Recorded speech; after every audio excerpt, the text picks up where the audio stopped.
white machine. Yeah, but Afanasiev. Yeah, but the trouble is, right in there. Yeah, but he's off the racing line. That's the dirty part of the racetrack. He has to slow down sooner because he's got a more acute corner. So while he gained position on the run down to turn one, he lost it in the actual entry into the corner, and that's why Alvaro Parent was able to sweep around the outside. There was clear track. All he had to be careful of was people exiting to the corner. There was enough space, there wasn't going to be contact. He's got past. Lawrence Van Thor has got past Mike Parisi then somewhere on this lap and is now up into 8th position. Frank Stippler will be trying to follow through as well. Parisi knows it, covers the inside line. Parisi was second quickest in qualifying, so you'd expect him to have a little bit more pace. He's going to compromise his run now out onto the back straight. This should be a good opportunity, you'd have thought, for Stippler. We go on board with the German driver as they crest one of the rises, but doesn't quite close in enough on the run down towards turn 14, and there's a bit of a smoky issue for the number 6 car of Oman Ibrahim. The BMW, Team India BMW is not looking too healthy. That's the left bank of the V8 BMW engine. That's just coming down from turn 9 to turn 10, and something has gone pretty wrong. Now, whether that's simply a engine failure or a oil failure, sometimes you get hydraulic lines that are leaking oil onto an exhaust system. Whatever it is, it's terminal for that BMW India car right now, and disappointment for Ibrahim. In the meantime, Lawrence Van Thor still up into 8th place, pumping out fastest sector 1 time. He's been doing it consistently since the start, so he's made up effectively 1 or 2 places, and since this race got underway, we're on the 5th car. Safety car deployed here at the Slovakia ring, presumably not because of that dust cloud, but because of the smoking BMW. So the safety car comes out. That'll be a frustration for René Rast. He'd built up a 3.7 second advantage, and that will now be wiped. Alvaro Parent in 2nd position, Stefan Rossina 3rd, Baumann 4th still. Well, indications that certainly there's been fluids burning, maybe as a consequence of an oil or a hydraulic line, or maybe more serious, a mechanical failure, whatever it is, the extinguishing of the back of the BMW, and that team need to get the car back to the garage at the earliest convenience. Not a lot of time between the end of this qualifying race and the start of the championship race early afternoon here in Slovakia. So the safety car will neutralise the field until we get Oman Ibrahim's car out of the way. The car which is, I think, just at the bottom of turn 10 as the cars come around here. There's Sergio Jimenez running in 14th place. He's made up a few positions off the start. And there you can see the safety car now pulling out onto the circuit. And he will wait to collect René Rast. There you can see in the background the BMW being towed away. So hopefully we shouldn't have too much of a delay. I think it's just because he would have come out of turn 2, I think, and pulled, sorry, turn 1 and pulled to the inside, but that in effect parked him on the exit of turn 10. Yeah, it's just in the interest of safety, it's better to get it sorted out once and for all, and because there is still wisps of smoke or whatever it is coming from the back of that car, they want to get it moved to safety, and for the sake of 2 or so laps behind the safety car, let's get the job done and get this race back underway. Remember, pit stop window will open 25 minutes after this race has started, so we're, what, 11 minutes into it, 14 minutes to go before the pit lane opens. Absolutely. So the safety car deployed here at the Slovakia ring. René Rast continues to lead after this good start. Now watch out for Alvaro Parent. He pulls out very early, but the lights are well off, aren't they? The lights are definitely off by the time he darts out, so I think that's all fine for Parent. I'm interested to see what happens to this Mercedes look as we come down into turn 1. The red and white Mercedes there on the inside line, still in 2nd position, still in 2nd position. Yep. And there goes the Ferrari bouncing off over the gravel. So where did that number 2 Mercedes lose all the time? The only possibility then is the run up out of turn 1, down into turn 2, that cars on his left-hand side had more momentum and pace and just shut him down, just literally closed him down. Again, this is the view from on board with Parent. Sent it to the outside. Look at the way he really struggled to keep that car on the racing line again. Or actually, he was slightly off it on the entry and picking up a little bit of dirt onto the tyres. But you say the Mercedes actually, in fairness, was up to 2nd place at the point. There's the bonnet of Book's car going skywards. He was down to 5th by the time they got to turn 2, so must have all kicked off on the exit of 1. Whether there was contact between Ignatieff and Book, well, that's what caused the bonnet of Buch's car to go. Something had to happen. Ordinarily, the bonnet on a Mercedes-Benz does not take a flight of fancy on its own volition. Sebastian Loeb on the right, Stefan Rattel next to him, and sitting down Andreas Zuber. That's the scene in the Sebastian Loeb Racing garage at the moment, as they wait to take over their respective cars. Loeb should be taking over from Alvaro Parent in second position. We've got 10 minutes until the pit stop window opens. You can see damage on the front of the second Mercedes. The Seyfarth Mercedes has managed to get past Alex Buncombe and up into 12th position, and that happened on the lap just before the safety car came out, so fairly recent move that from Jan Seyfarth. Cesar Campanico running down in 19th place. That'll be very disappointing for that Audi squad, who are racing a new Audi this weekend. They didn't have time to rebuild the Audi that crashed at Zandvoort, so they've just got a different one, but they are struggling with it this weekend, there's no doubt about that. Running down in 19th place. Dominic Baumann in 4th position is currently leading the Pro-Am class. Sergei Afanasiev second in Pro-Am in 7th position. Afanasiev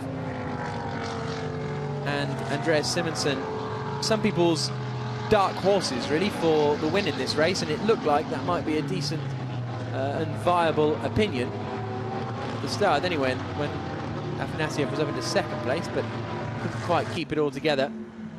20 cars still running, only the one retirement.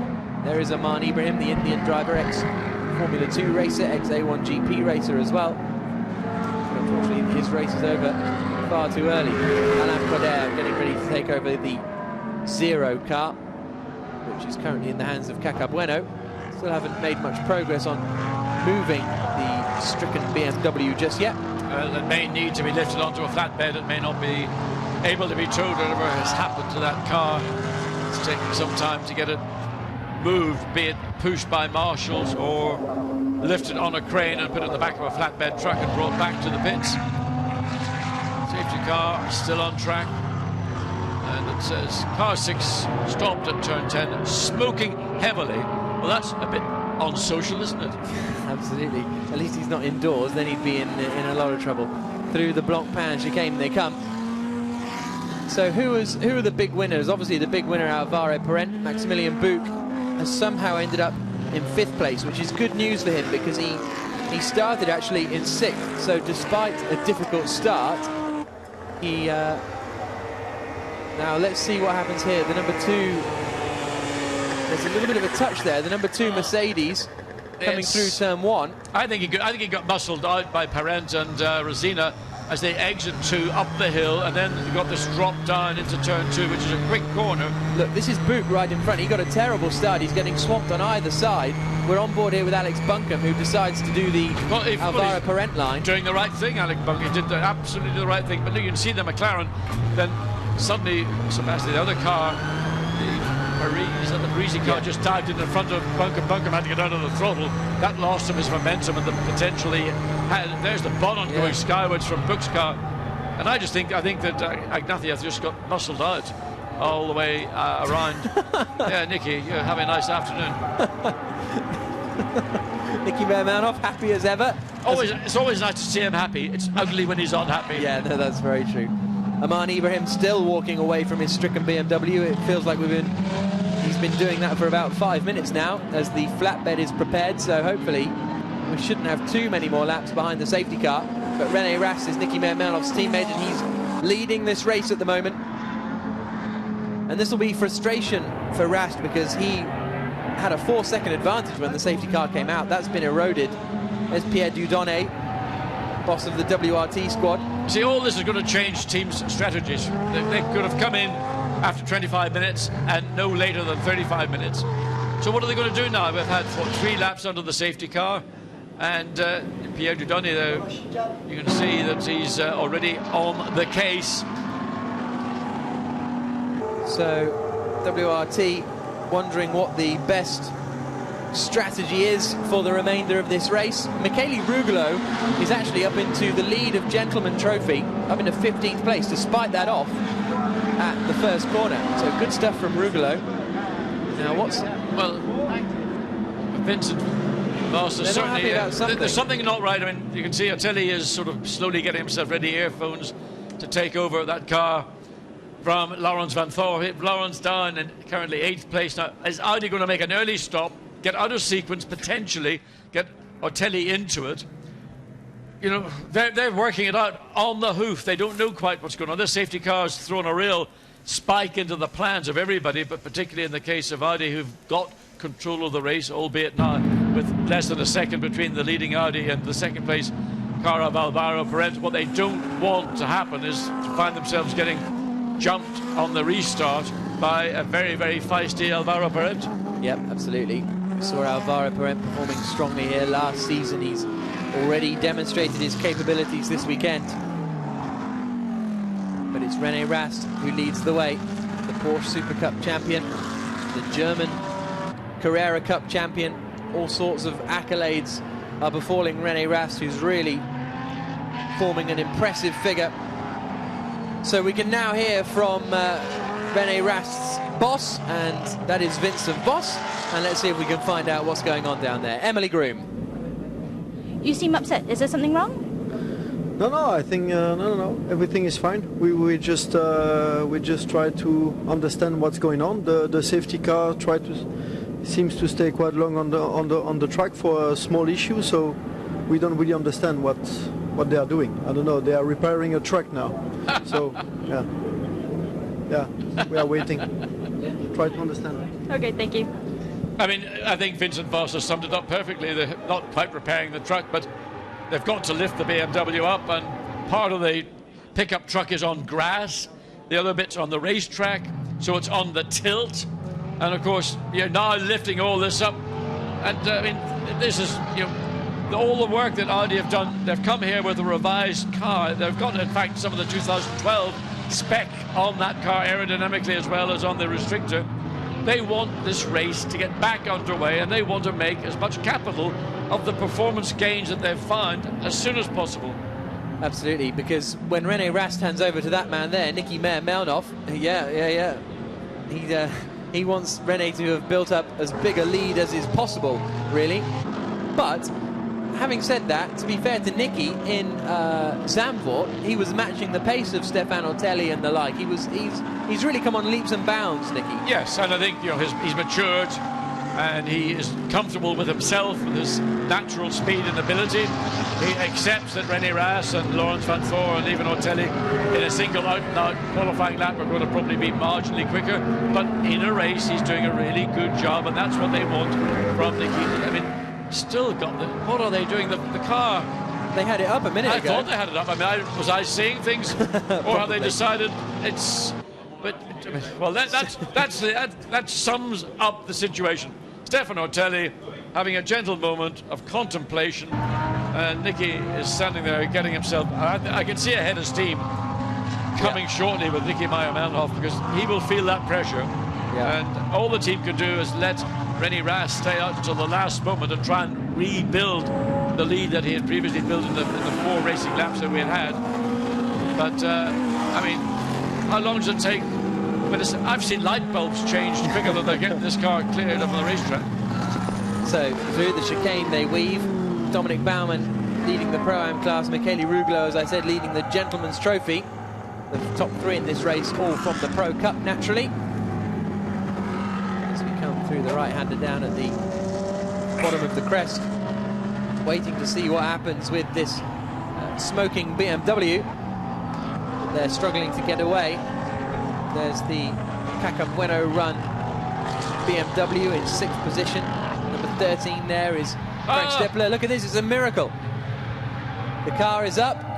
You know, it would have been a little bit easier if the driver of the pickup truck had actually kept all 4 wheels on the tarmac and then let the crane extend out. But maybe where the car was, he couldn't do that. So bit by bit, this very valuable piece of Munich engineering is being lowered onto the back of the flatbed truck. And let's hope it goes down gently. I think for the main race later on, we'll get the... Gently does it. Yes. We'll get the recovery truck driver in here, and you can go and drive the recovery truck. How does that... You do a better job, would you? I wouldn't claim that at all. Others may, but I certainly wouldn't. So the car is on the truck, and hopefully that means we'll get racing back underway soon. The pit stop window is due to open very soon indeed. The legs come up, and what looked like a short job took, well, 15 minutes really. Well, we've had 15 minutes behind the safety car, haven't we? So we were on the 9th lap. The safety car was deployed at the end of the 3rd, the beginning of the 4th lap. So over half this race now has been run under safety car conditions, and there you can see Sebastian Loeb is getting ready, as is Andy Zuber. Andy Zuber also. So Zuber probably is going to be that car, the Parisi Zuber car, will be the first of the two Sebastian Loeb Racing McLarens that will come into the pits. There is the Alvaro Parent McLaren running in 2nd position at the moment, and this will be a real frustration for the drivers as well, because they'll have done their stint with maybe 3-4 laps of racing. Not why they come here on a Sunday afternoon. A minute and a half to go before the pit lane opens. I mean, that's not what we'd hope to see, but due to circumstances outside of the control of the teams, clearing that BMW has taken much longer than we had anticipated, and that's going to have an impact on the strategy. And it looks like the Sebastian Loeb team are planning to make early pit stops for both their cars. I'm not sure why they'd want to bring in Alvaro Parent early, since he is, in my view, in a strong position and in a position to gain something by staying out until the latest possible moment. In the case of Mike Parisi and Andrea Zuber, that's a different case. They're down in 9th place, so there's nothing to be lost in reality for them to make an early stop, get out of sequence with everybody else. But well, it looks like Sebastian Loeb is thinking he's going to do a driver change very early as well. You'd think the likes of Van Thor, Parisi and Stippler would be the ones who are going to take the gamble and take the pit, because okay, they might lose some track position, but initially, but they'll have some clear air to work in. Safety car in this lap. Safety car will be in this lap, so racing will be back underway, which will be very entertaining, thankfully. It'll make a change. The safety car will actually come in after the pit lane opens. Yeah. So will there be a chain of cars following the safety car into the pit lane, or will who's going to say it? Looks like the two McLaren drivers are all set. Whether they intend to or not, I don't know. But René Rast, in my view, will be kept out for a further 8 or 9 minutes before they hand over to Nicky Meyer-Menhoff. And in that process, Audi would expect René Rast to go and get on with the programme and pull the gap, particularly if that McLaren in 2nd place does stop. Now the pit lane window is open. Rast has got on with the programme already, hasn't he? He's already at full racing speed. That's caught out Caca Bueno more than anyone in 6th position. He's dropped back quite a way from Maximilian Buch behind him. So we're green. The pit stop window is open. Are we going to see anyone have a dive in? Yes, we are. So in comes Dominic Baumann, Maximilian Buch, Caca Bueno as well, and as we thought, Laurens Van Thor. This is going to be very, very interesting tactically as the cars all rumble past our commentary box here. But René Rast it is who leads the way. It's going to get busy down in the pit lane as well, with everyone pitting at the same time. In comes Bueno. This is Michele Rugolo going past, or well, battling with Sergio Jimenez, getting the cutback. And Rugolo is about to go past. So the Gentleman Trophy car, which is in the hands of Michele Rugolo, is doing very well. There you can see the pit stop, as we suspected, for Mike Parisi to hand over to Andy Zuber. Here comes the Mercedes. And that's good news in general for the Sebastian Loeb team, because they were a lot further behind. 3 positions behind Maximilian Buch at that point. It hasn't worked out for the Audis, though, as they come out the pits. Look, the Audi is... No, don't do that. That's a penalty. You'll be definitely... I mean, to come out of the pit lane like that and just suddenly flick across... That Edward Sandstrom, I suspect, will get a penalty, be it a drive-through penalty. But he's going to try and go past on the inside on the run-up into turn 2. Got a few wheels on the grass, keeps it in there, and goes past Andy Zuber. He'll now have to make as much progress as possible, because that looked fairly clear-cut, that little cut of the white line on pit lane exit. Yeah, but that was a schoolboy error. Simply Edward Sandstrom just too anxious to get the momentum and pull out past. And he realised he'd made the mistake and he had to get out of it. But that will not have gone unmissed by... Let's look at it again. We've got the Mercedes, McLaren, yeah. then Edward Sandstrom. Wait, he's actually under the rear wing of the McLaren. He just simply... And then at this point he goes, oh no, and pulls back in. Look, there he goes. He slams on the wheel and goes, oh, I better. No one will notice. But I think they might. We've noticed that one, I think. And so it'll be a matter of time to see whether that has been a penalty applied or not, as René Rast continues to open the gap. It was 1.7 seconds at the end of the restart of this race. Wait to see what it'll be when they come across. Wave yellow flags again. Is that a car? There's a car stopped at the pit lane exit. Is that the Seyfarth Mercedes? Is that Chanduk and Jan Seyfarth? So they're not going to be coming out of the pit lane for too long. What's that? He's pulled over. There's an issue, a mechanical issue of some description. He's out of the car. The door, the gull wing door is open. Andreas Simonsen we saw making a pit stop as well, so it'll be interesting to see where he comes out. But René Rast has already built up 1.7 seconds over Alvaro Parent. Here's Sergio Jimenez in the pits. I think that 1.7 second gap actually is slightly less, because I think Alvaro Parent and the core on the 12th lap, very close. And is that an unsafe release, or will that be considered just about get away with?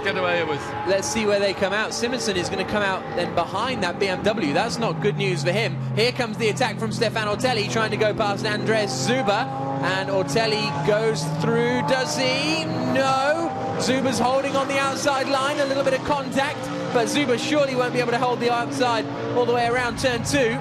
He'll give it a go though, but he's not going to manage it, and Ortelli moves through. Now Ortelli was side by side with the McLaren as they came down to turn 2, and Zuber had really no option but to just concede from the ground that Ortelli was trying to muscle himself into, and he worked. It worked for Stefan Ortelli. A good drive on turn 1 gave him that position, and he was able to hold it. So down into turn 3 they come.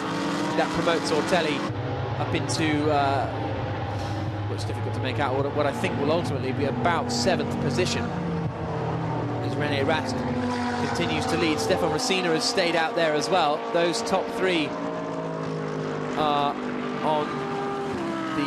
the only front runners to have stayed out. 4th position at the moment is Mark Basseng, who hasn't come into the pits either. As we look at Sebastian Loeb waiting to take over. Yeah, the gap between Parent and Rast is actually, I thought, the idea off track, and but the gap between 1st and 2nd is now down to 1.4 seconds. And what a mess he's making of getting back onto the racetrack. Yep, Carlos Vieira pulling back onto the circuit after a little moment. Let's have a look. This is turn 6.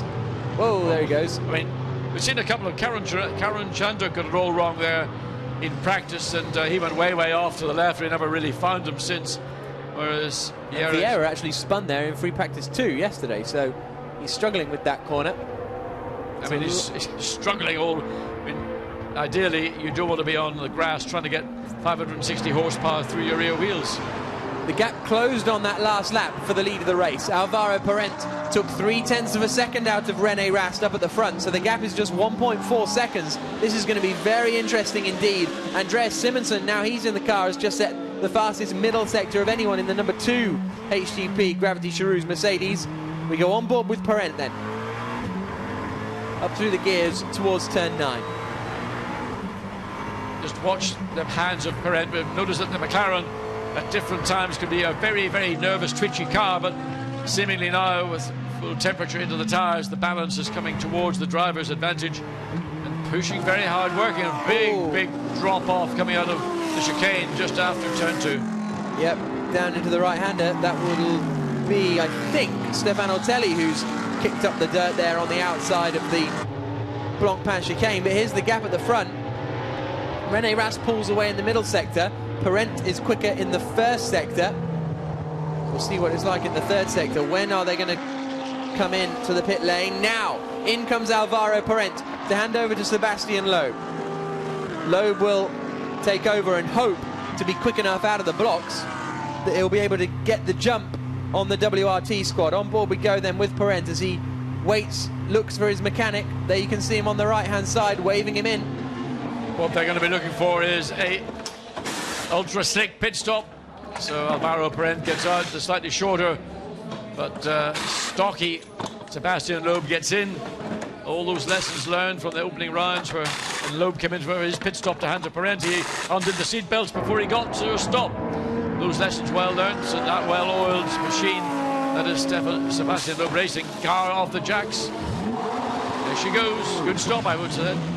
Looked pretty decent, didn't it? Away goes Sebastian Loeb now at the wheel of that McLaren, and he's got plenty of track space in front of him, and by the looks of it, plenty of track space behind him, because Maximilian Buch, the Alan Day now Mercedes, is well behind. So he's going to come in 6th place, I would say, 7th place. Yep, there's Alvaro Parent having just got out the car. So we'll wait and see. So that means that Day and Buch are potentially into a net 3rd position, depending what happens when Stefan Racina pits. But I would say that that #1 Mercedes will be in 3rd position come the end of this race. And that's good news for Sandstrom and Stippler as well, because they're 4th, which would do them good for the championship, in which they lie 2nd. But at the same time, we may well see a drive-through penalty for them. Into the pits this time will come René Rast to hand over to Nicky Meyer-Melnoff. Then we'll see which pit crew has the advantage.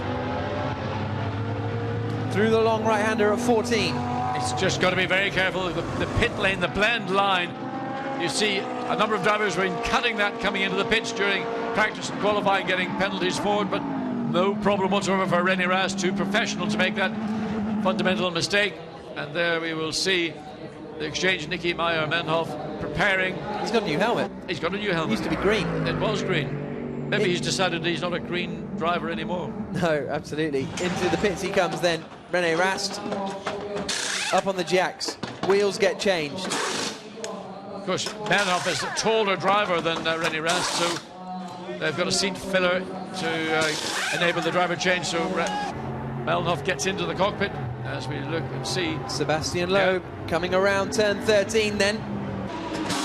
René Rast is going to drop down. That's been a good stop from the WRT guys, and they're right at the end of the pit lane as well. So Nicky Meyer-Melnoff is going to comfortably rejoin in the lead of the race, but Sebastian Loeb will be up to speed by now and will be closing in on Meyer-Melnoff before too long, I think.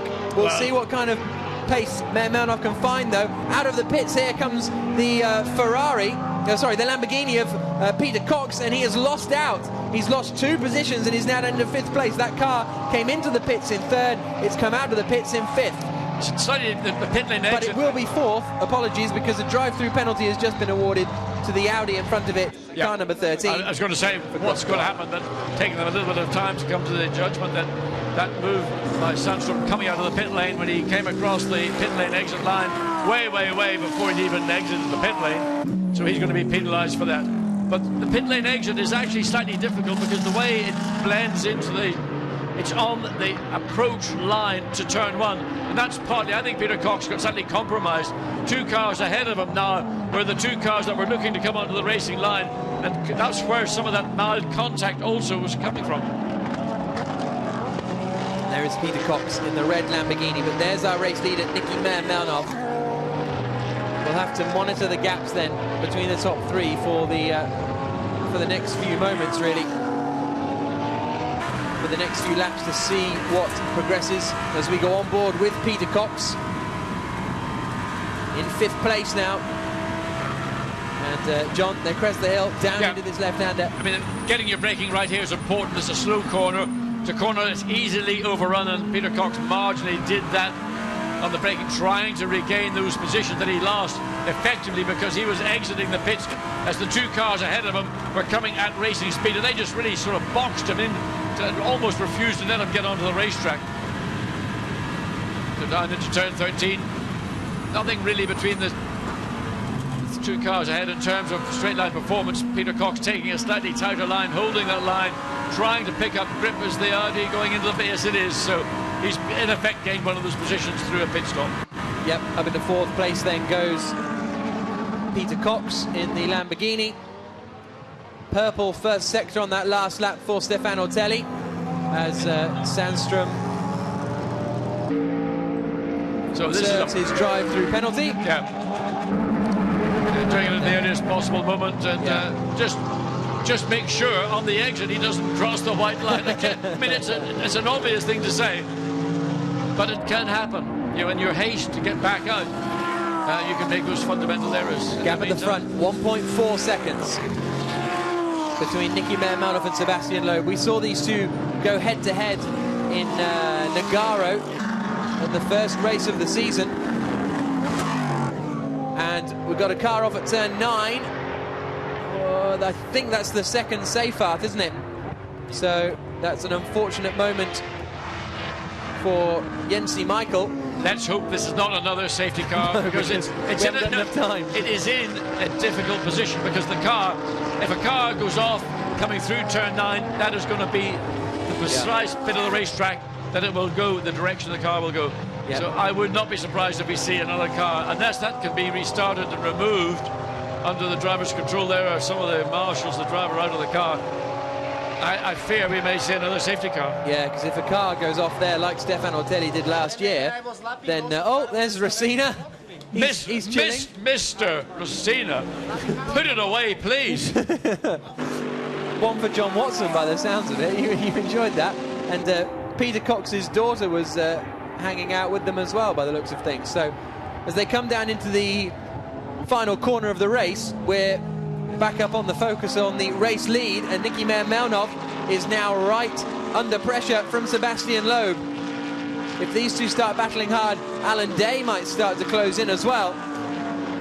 But we saw Niki defending hard here last year, but look at the advantage that Loeb has got. He's got the slipstream. Meyer-Melnhof needs to cover the inside line. He's not going to. Sebastian Loeb is going to take the lead of the race here. The McLaren slides through on the inside, and Sebastian Loeb leads. Yeah, good planned move by Sebastian Loeb. Looked a little bit tentative from both drivers. Weren't quite sure whether Loeb was going to take the line up the inside, and sort of both of them danced around the head of a pin until it was clear that Loeb had the momentum and he was going to take the position away from Meyer-Melnhof. And just simply the pace of the McLaren down the pit straight, good drive off turn 13 contributed to that. And now Sebastian Loeb in the lead of a race. We haven't said that for quite a while. There's Alvaro Parent looking pretty happy with how things have transpired up at the front, because this will give them 8 points and pole position for tomorrow's, for the main race coming up later on today. 2 races in one day. Great value for the spectators here. 20 minutes to go now here at the Slovakia ring. Sebastian Loeb leads in that McLaren. Second place is number 12, Niki Meyer-Melnhof in the WRT Audi. Third place is Alan Day. And I will now be curious to see if Alan Day can start to close in on the Audi in front as well, because on that last lap, Day was a second quicker than Meyer-Melnhof. Yeah, that would have been simply because of the overtake into turn 1. And there would have been, well, we see the Mercedes being pulled away. There is a yellow flag at that station. But in going into turn 1, Meyer-Melnhof lost momentum. He had to concede the ground to Sebastian Loeb, and that's why he lost time. He lost that 1 second. There's the second Sebastian Loeb Racing McLaren, up into 6th place in the hands of Andreas Zuber. And as they come through turn 13 and out onto the start-finish straight again, Sebastian Loeb beginning to stretch his legs a little bit now.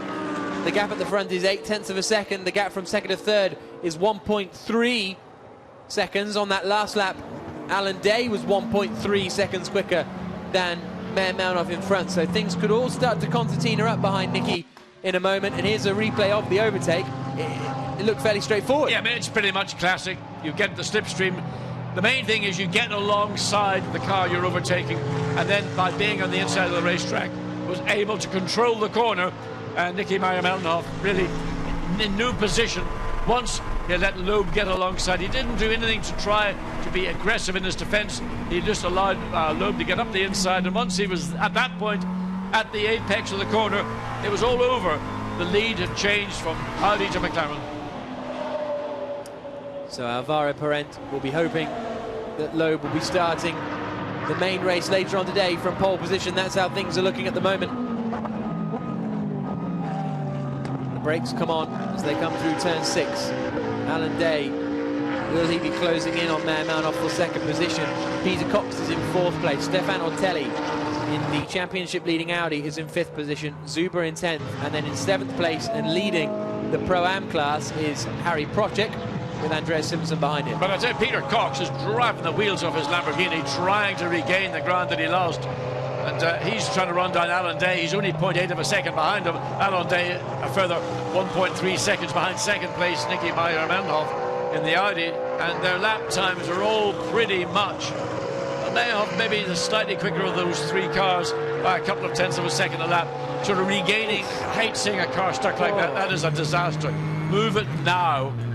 But once Meyer-Melnhof is getting his momentum back up. And look at this, yes. What happened to Loeb? So, or what did Meyer-Melnhof do right? Because Meyer-Melnhof has closed right back in for the lead of the race. I wonder if there was a kerfuffle or something somewhere, because Meyer-Melnhof took 0.3 of a second out of him in both sectors 1 and 2. Well, I would assume that there's something, Sebastian Loeb has made an error somewhere, because there's no way in one lap that the gap between first and second, and it's not the gap between first and fourth, would be run down in the space of half a lap. So something has gone on circuit. I mean, it's easy, for example, coming over the hill down into turn 10, just to overrun. You're trying to consolidate your lead, and you make one small error, and that just means that Nicky Meyer-Melnhof gains an advantage, but also gains the psychological advantage, knowing that I am applying pressure to this. What's that all about? That's a bit of extra branding for Blancpain. I'll tell you what, I don't know if he's being paid for that, but certainly it's getting the message across. Carlos Vieira with his presumably second off of the day so far, and that's not going to do the cooling on that Audi any good, as we see also car 29 Jensi Michael has rejoined the race after his little off down at turn 9. Let's see if this comes off at the right-hander. The bodywork also, you can see the front splitter has become detached from the main bodywork of the car. So wherever he has gone off and he's picked up. Look at this, here comes Nicky Meyer-Melnhof for the lead of the race, challenging Sebastian Loeb, and he's got the inside line as he coming into 9. Not quite close enough, but Nicky Meyer-Melnhof, now he's got into the groove. He is absolutely on it. Car 14, which is Carlos Vieira, is also under investigation for not respecting blue flags. But we thought Loeb would begin to pull away. But sorry, yellow flags, not blue flags. But we thought Loeb would pull away. But now Meyer-Melnhof is right with him, and everyone else is coming too. Well, all it could be is either a mistake from Sebastian Loeb, or there's a mechanical issue with the McLaren that suddenly has resurrected its head, and now he is under pressure. First of all from Nicky Meyer-Melnhof, now from the Mercedes. Alan Day. No, not close enough to do it this time. And that will compromise him throughout the whole of the final corner. Unfortunately for Nicky, he needs to be careful here, because he's got a lot of cars right up behind him as well as they come across the line. Sebastian Loeb's lap times are in the 5.7, so I think Meyer-Melnhof has actually just picked up the speed, because Meyer-Melnhof is now lapping quicker than he was when he first came out the pits on fresh tyres. So I'd say that it's Meyer-Melnhof closing in, and Alvaro Parente is saying that there's no problem with the car apparently, so it's just a pace issue. Meyer-Melnhof has got into the groove. Well, it's strange that he could take so much time in one half of a lap over the lead car, and all I can assume is that maybe the pace has been picked up by the Audi. But also, I do still think that somewhere in the lap that Sebastian Loeb lost time, maybe just under braking, maybe just being a little bit wide on the exit of a corner. But you can see the battle for third place. Peter Cox working over the back of Alan Day as best he can. Loeb is sort of consolidating and getting a bit of clear air again. That moment of danger momentarily has passed. But Stefan Ortelli also joining in this five-way battle. And he's going to make Peter Cox's life uncomfortable, as Peter Cox is trying to find a way past the very difficult to overtake Mercedes with Alan Day. So who is going to be the first man to try and make a manoeuvre here? It looks to me, well, Ortelli's the man with least to lose, isn't he? But Ortelli's the man I think is going to be the most likely to make a move. As we see Andreas Zuber now falling back from the battle for this top 5 positions. Here's the look from Ortelli coming down into 10, not close enough. And Peter Cox will cover that every day of the week. Up at the front, Loeb extended his advantage by 0.2 in Sector 1, but in Sector 2, they have matched each other, Loeb and Meyer-Melnhof. We'll see what happens in Sector 3. But with less than 13 minutes to go, these are our top 5 all in one camera shot here in the FIA GT Series. It's only the qualifying race which will decide the grid for the main race this afternoon. But it's really anyone's guess. Whatever it was, we're still uncertain. We haven't had any clarification from the pit. They're saying nothing wrong with the car, therefore indicates that there was something that had happened within what is the cockpit of the car, but it's been resolved. Sebastian Loeb has gained, well, he's up to 0.8 of a second, which sounds very little in terms of time, but compared to 3 laps ago, it's breathing space. I wonder if Peter Charouz is going to come into play here, because he's in the number 3 HDB Mercedes that these guys are about to lap. He's just come through the chicane, and these guys are coming through the chicane now, so that might be something that will rear its head in a few moments' time. Watch your telly looking to go down the inside, but he's always, and he runs wide. He actually made a small error, been trying to look for the gap, trying to distract Peter Cox.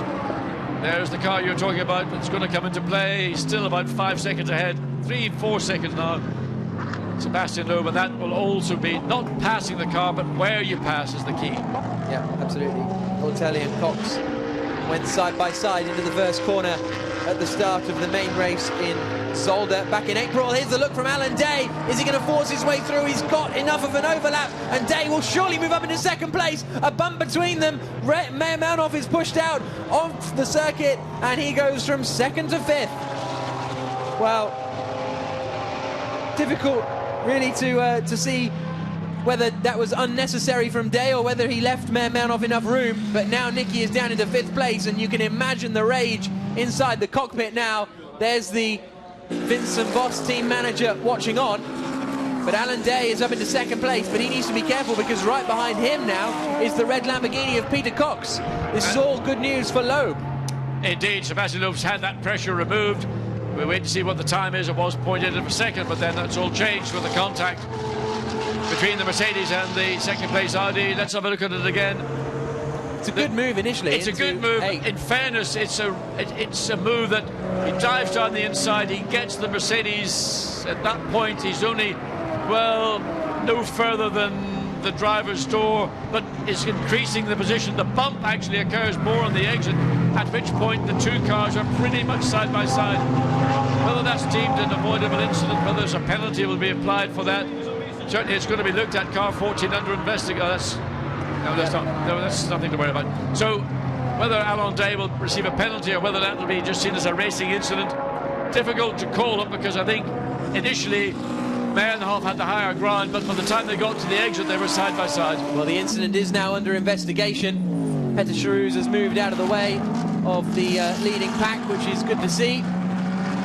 But the move itself is, there's no argument with, would you say? It's the bump on the exit that's the only dodgy thing. Yeah, and the bump will be determined when the stewards look at the replays, whether that was a bump that was avoidable or whether it was a bump that was intentional or whether it was unavoidable. Yeah, whichever way around, they'll have to look at it and see. In my view, Alan Day, at the point where the contact had taken place, was alongside and therefore on the inside for turn 11, so therefore I think he'll get away with it. Into the left-hander at turn 9. Nicky Meir Malnoff dropping back perhaps now a little bit as well after that has maybe rattled his cage just a tad. So they come through the left-hander. Big sideways moment for Ortelli, but he keeps it all together. Now what can Alan Day do in terms of pace compared to Sebastian Loeb? That last lap, Loeb was 0.7 of a second quicker. Obviously there was the overtake in there as well, so this lap will give us a little more of an accurate portrayal of the pace between the two of them up at the front. There's some more shots of Racina. There's Peter Cox's daughter watching on. He's in 3rd place at the moment, and he could be in 2nd place before too long, because the red Lamborghini is very close to the Mercedes in front as they come down the start straight. Peter Cox was compromised when he was leaving the pit lane exit, and he's really suffered from that. Subsequently, now he's getting an opportunity to stretch the legs of the Lamborghini and try and make a run. He's currently in 3rd place, looking to try and get ahead of the Mercedes. That was one of the 2 cars that did compromise him on that moment. Peter Cox and Stefan Racina. This is only their second meeting in FIA GT this season. The one they did do, they finished second in the qualifying race and won the main race. It's all getting interesting behind because Niki Mehrmanov has slid off the circuit at the Blancpain chicane. Here comes the attack from Andy Zuber around the outside. Zuber goes through up into 5th place, and now Mehrmanov will have Harry Procek behind to deal with, and Procek and Simonsen in the Lamborghini and the Mercedes are also battling over the lead of the Pro-Am class, which is important stuff for them. So there's plenty of action still going on. The BMWs from Team Brazil. Whoa, Harry Procek, is he heading towards the gravel there? No, keeps it all together, but Simonsen is going to get through, is he? He'll have the outside line for the next corner, though. And Harry Procek just about holds on to the lead of Pro-Am. Here comes Simonsen. A little bit of a touch. Simonsen through into the lead of Pro-Am, up into 7th place. Yeah, that was all a bit so messy. The two drivers really decided they're going to take one another out, or as much as trying to get past. But in this case, Simonsen and the Mercedes got away with it, but it wasn't pretty. All started off when Harry Procek got a big tank snapper. You wait and see. Here's the Lamborghini. Here the back end goes out. Look, one way, then back the other way. And that whole momentum lost. And there's the Mercedes up the inside, going through this very long turn 6. But the Lamborghini then is on the inside for 7, coming down to 8, until the Mercedes dives up almost into invisible. There's not barely much contact there. That might be considered to be an avoidable incident. We wait to see. A lot of incidents going on, and these closing minutes. So back we go to the battle for 2nd place. The silver and blue Mercedes, the one without the bonnet, is Alan Day. Right up behind him, though, is Peter Cox. The gap is just half a second between them as they cross the line. The Mercedes is decent in a straight line, though. That's where the Lambo is struggling at the moment. Then it's Stefan Ortelli, championship leader, is in 4th position. I think Ortelli will be relatively happy to settle down there, because championship-wise it'll give him a good starting position for the race this afternoon. Yeah, they'll be in the 3rd row of the grid, and assuming we have an hour race without too much incident, without too many safety car incidents, that gives them an opportunity to do some good work and try to consolidate their championship lead. It's actually Stefan Ortelli who's closer to Peter Cox than Cox is today at the moment, in the 1st sector anyway. Peter Cox has had a very slow 1st sector. There's Laurens Vanthoor on the right, teammate of Stefan Ortelli. And there's the crowd watching on this entertaining 1st race of the day for the FIA GT series. The 2nd race is coming up this afternoon as Loeb does a bit of lappery, and a drive-through penalty for Alan Day for causing contact with Niki Mehrmanov. Now, what do we think of that? Well, I think the contact came at the exit of the corner, and I thought the two cars were side by side, and I felt at that stage it was probably a racing incident, but clearly the race stewards have seen it, looked at it maybe from other angles, and they've had a different view of it. I mean, if that's going to get a penalty, then you can be assured that what we saw with Harry Procek a minute ago will also, because that was much more of a contact before the two cars were side by side. So there is the Alan Day car, and a real shame for them. It'll be interesting to hear perhaps from Maximilian Buch, his teammate, on to what his opinion of that will be. That will promote Peter Cox then up into 2nd position, and there's is that smoke from the Lamborghini, or is that just a spin? Well, I think it's a smoke, because the car did spin, but he's got the car turned round. But if you noticed that the Lamborghini, a lap ago, look at the rubber he lays on, the back of the car was all over the place coming up into turn 6, and I suspect it's the legacy of that problem that's caught him out. In fact, it's not a mechanical, it's a driver issue. Somewhere out there on the circuit, Stefan Ortelli is now up into 3rd place. He's got past Peter Cox. Here they come down into turn 1. Ortelli is into 3rd. Cox is down to 4th. That will change when they come into the when Alan Day has his drive-through penalty. But somewhere out there, Stefan Ortelli has made the move and is up into what will become 2nd position. Irreplaceable. I mean, the guy never knows. He doesn't give up. So Stefan Ortelli's used all the advantages that have been offered to him, but he's made them for himself. Getting past Peter Cox will not have been easy. We didn't get to see that opportunity, but hopefully maybe on replay. But there is his teammate, Laurens Vanthoor. They'll feel this is somewhat justice, having had to start all the way down on the 5th row of the grid as a consequence of a issue in the qualifying where they were outside of their time sequence. But Stefan Ortelli has battled, as he always does. Yep. Always does. Always pulls it out of the bag, eventually does Ortelli. What have we got here? Squabbles going on between Wolfgang Reip and Philippe Salaquada. Ripe is 12th overall and 2nd in class. Salaquada 13th overall and 3rd in class at the moment. So Wolfgang will be very happy with how this is progressing. Him and Alex Buncombe in that car. This is the rear view from that JRN Nissan. As they come through the left at RJN Nissan, I should say, getting all my letters in the wrong order. This is Andreas Simonsen now behind Nicky Meyer-Melnhof in the battle over 6th position. Meyer-Melnhof in the 12 Audi, who was battling for the lead of this race with Sebastian Loeb, let us not forget. He's now trying to fend off the Pro-Am leader, Andreas Simonsen. To the right-hander at 13. Meyer-Melnhof goes in quite early. Simonsen trying to get an inside line as they come all the way around 13 and then out through the left-hand kink at 14. 2 minutes to go, so I think Loeb has just started the penultimate lap of the race. I just wonder for Simonsen, he also had that contact with Eric Project, and to me that was a slightly more aggressive contact, so we don't know whether he's going to receive any penalty or not. Well, almost running into the back of Nicky Meyer-Melnhof as they go into turn 1. Melnhof losing ground and speed, and going to probably lose another position to Simonsen as they come up over the hill. Simonsen still in the slipstream of the Audi as they come through turn 2. The exit of 2 through the Blancpain chicane. Nothing doing just yet for Simonsen, whose bodywork continues to get more and more detached from the car. They're going to have quite a bit of repair work to do, the HTP squad, in this lunch break before the main race later on. But Nicky Meyer-Melnhof will be relatively happy with 6th place, but having been challenging for the lead, it's not good enough. It's what could have been. Yeah, that's the issue. So Alain Day got the penalty for the contact. Nicky Meyer-Melnhof will feel that was justification, but it doesn't make it any easier. Let's have a look and see what happened again. This is the replay. He gets the move done. I don't think there's any significant contact at this point. There. The contact comes when they're side by side there. Now, whether that was deemed to be deliberate, and there's still, when the contact was made, it seemed to me there was still space for Nicky further over to the right-hand side. Well, it's a harsh decision, I think it's fair to say. I think the issue is, was that contact deliberate, premeditated, or was it just a racing incident? And we have seen squabbles, we have seen Alan Day involved in incidents back at Nogaro earlier on this year. He and Sergei Afanasiev were both fairly vociferous, as into the pits now for the drive-through penalty comes number 1, Alan Day. That means Sebastian Loeb comes across the line then to continue in the lead of the race, but Ortelli is up into 2nd position, Peter Cox is up into 3rd, Andy Zuber will cross the line into 4th place.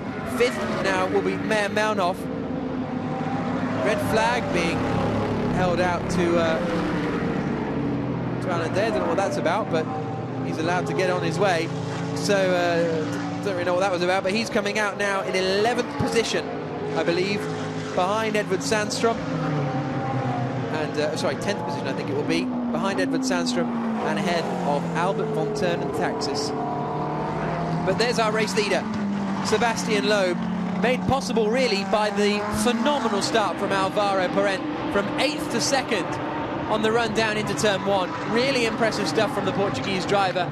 Loeb's had to deal with the pressure as well, and eventually, once he's had some free air, he's knuckled down and has been lapping very similarly to Ortelli and Cox. Interesting to hear as well, when John makes it down to Parc Fermé, how Ortelli got past Peter Cox. Sebastian Loeb, his difficult season looks like it might be improving just a little bit here.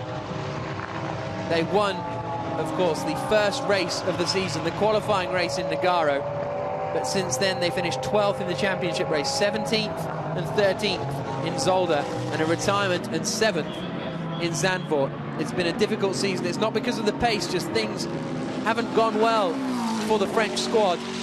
Contact here and there, mechanical problems here and there, and Alvaro Parent unwilling to celebrate until Loeb finally crosses the line, which he's about to do. Through the right-hander He's yet to win a main race here in FIA GT. That may come this afternoon, but it's the second qualifying race win of the season in the 4th round of the championship here at the Slovakia ring for Sebastian Loeb and Alvaro Parent. Across the line comes Stefan Ortelli to take 2nd place, just ahead of Peter Cox. Good battle between those two throughout the race. And Andy Zuber coming across the line in 4th place. That's good news for the Sebastian Loeb Racing McLaren team. Mehrmanov 5th, Andreas Simonsen 6th, Alam Koder 7th for the BMW. There's going to be a lot of frustration, I think, there, because they started this race in 4th position. And after a 5th and 6th in Zandvoort last time out, I think they'd have been hoping for a little more on a circuit that should suit their car. Here comes the car of Peter Charouz across the line. Andreas Simonsen has won the Pro-Am class. Looks as though it's going to be the AF Corsa Ferrari of Claudio Stanisvich that's going to win the Gentleman's Trophy class. In fact, it is, because the other guys have already finished. Matthias Stump, a quiet drive from him. The pace that Lamborghini has had so far this weekend, you would have thought they'd have been able to fight a little bit harder. But there's Sebastian Loeb, arm out, waving to the crowd after taking victory here in the Slovakia ring. As far as the championship is concerned, it's great news for Stefan Ortelli and Laurens Vanthoor. They extend their lead up at the top over Stippler and Sandstrom, who looked to be in a stronger position before that. I mean, I hate to say it, but rookie error from Edward Sandstrom crossing the white line on pit exit. I think he'll be so frustrated with himself about that, because that's allowed Ortelli and Vanthoor to extend their lead. Plus, Maximilian Buch and Alan Day relegated down to 10th position from 2nd after what I perceived to be a very harsh penalty decision, but that's why I don't make the penalties. A long old lap, this Slovakia ring, 5.9 kilometres, the longest track we go to all season. It takes them over 2 minutes to do a lap at full pace. And it takes even longer to do at slowing down pace. Peter Cox and Stefan Racina with that 3rd position, I think, will satisfy them. And these drivers will be starting the main race later on. So Lowe will be starting from pole position, Ortelli alongside him on the front row, with Peter Cox and Andy Zuber on row 2. But it's such a long run down to turn 1 and such a wide run down to turn 1 that really anything can happen at the start. As we saw today, Parent 8th to 2nd, and I'm sure Sebastian will be all over his teammate. He'll attribute all congratulations to this victory to him, I'd imagine. Carlos Vieira, who had a few trips, he's lost some of his Blancpain advertisements that was there for a while. There's our Pro-Am winner, Andreas Simonsen, in the car. Sergei Afanasiev, the man helping him out of the car. And a great victory for them, about to be mowed down by Sebastian Loeb. Into the pits comes Loeb, and we'll be having a word with him in a few moments' time. Sebastian climbs out of the car after taking his 2nd race win of the season, but no main race victory just yet. Seems pretty happy though. And perhaps a victory they weren't really expecting. Qualified 3rd on the grid. It looked as though the pace was in the hands of the Audis. So there we can see Loeb. Sebastian, yes. Congratulations. What's it like to be back on the winner's podium? Yeah, very good. Very good start. It feels good. We've done a great job with Alvaro. He has done an incredible start from the 8th place to the 2nd place in the first corner, so that was incredible. And from that, we managed to keep the contact with the lead. Finally, in my stint, I was able to overtake the first one. So starting from 8, we were not so happy yesterday. So now winning the first qualifying race is good, and it's good to have this kind of feeling, because we were used since a few races not to be lucky. So now it seems to be over. At one point, Sebastian, Nicky Meyer-Melnhof suddenly closed back up to you. We never saw why. Was there a reason? Why? The Audi in second place closed very back. What happened? It was a yellow flag in the second sector, and I didn't want to do a good time there because I know we are not allowed to increase the time. So I was very careful in all the second sector, and then he was closing the gap. Then I had to push again in the third, not that he can overtake me. So yeah, it was a little moment like this, and from the end of the from the end of the yellow flag, we could push again, and it was okay. Well, great to see you smiling. Always a happy Sebastian Loeb. Makes a big day. Well done. Alvaro, come in, Alvaro, quick. Alvaro, brilliant start. Second place in the turn one. Tell us how you did it. No, it was definitely a much better start than in Zandvoort. You know, from 8th we weren't so happy this morning, but had a really good start. So managed to brake late into turn 1 and get into second place.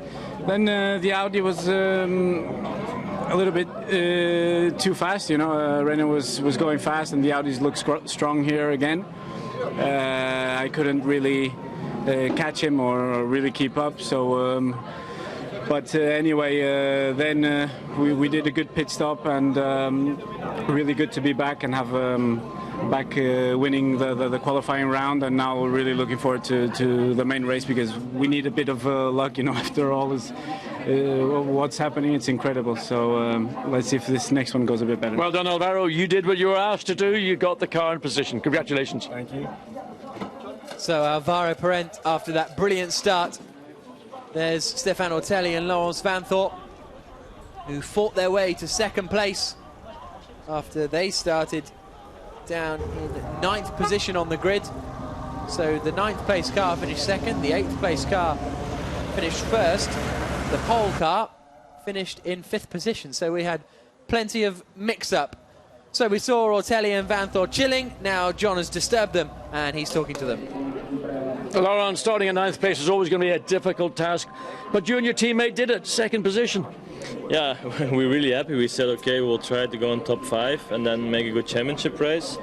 But the main thing we wanted to do is to get good points for the championship and not make any mistakes. And unfortunately, I lost some time on the start because Mark, he pushed me for some while on the grass. I don't know why, but in the end, I think we did. You can be very happy. We are P2, taking good points for the championship and a good place to start in the championship race. So Stefan did a nice job. He had nothing to drink, so I'm really happy. Well done. Well, Stefan, you're a little terrier, really, aren't you? You never give up. You just hang in there, and you got a great drive. Okay, maybe we don't have the fastest car, but we have a very consistent and a good car made by WRT, and I just could push to the end. I think you can see that. But we have to congratulate Sebastian Loeb. He was just quicker than me today. I couldn't do anything at the end. I think I fight quite a lot to come back. Lorenz did a big part of the job, and I tried to finish. But second place is not the best achievement, but it's something we couldn't believe at the beginning. So we are very pleased with the second place. And as I said, I'm pleased with the car. We are just not fast enough. And Loeb was just too fast. Stefan, you did a great job. And Laurent, fantastic drive. We'll see you later in the afternoon. So Stefan Ortelli and Laurence Van Thorp. A great performance from them. Peter Cox couldn't quite hang on to that second position. Let's hear what happened. He's with John. Peter Cox, an eventful afternoon, especially after the pit stop. You really got boxed in on the exit of the pit lane. Yes, I think our car didn't stop exactly in the right place, unfortunately, but our crew still did a fantastic job. And then I got a bit boxed in. I lost a little bit of time, and then I settled in, and I think the pace was okay. And I must say I tried as hard as I could with regarding my tire management. And just when I thought about it, I went a little bit wide, and I didn't want to close. Stefan was already alongside, and I didn't want to close the door for him. It was not fair. He was already alongside, so I made a mistake, and that was it. And I must say, big respect to Sebastian Loeb, because I think every one of us till now has been off track, what you expect from him, and I think he was the only one who stayed on track. So good job of him. Well, good job, Peter. We'll see you later. Thank you very much. Thank you. So Peter Cox, a little disappointed by the looks of things. There's Ortelli and Loeb having a chat. Those two are very good friends. Laurens Vanthoor hanging around as well. No podium for this race, obviously, because it's just the qualifying race that decides the grid for later on.